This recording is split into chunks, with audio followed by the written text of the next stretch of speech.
ओङ्कारलक्ष्मीरूपेण विष्णोर्हृदयमव्ययम् विष्णुमानन्दमध्यस्थम् ह्रीङ्कारबीजरूपिणी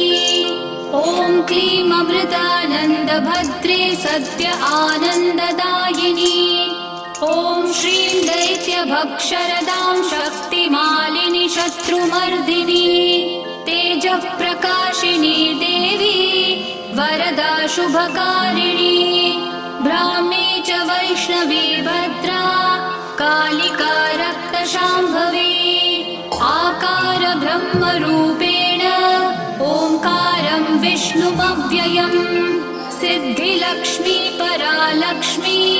लक्ष्म्यलक्ष्मी नमोऽस्तुते सूर्यकोटिप्रतीकाशं चन्द्रकोटिः समप्रभम् तन्मध्ये निकरे सूक्ष्मं ब्रह्मरूपम्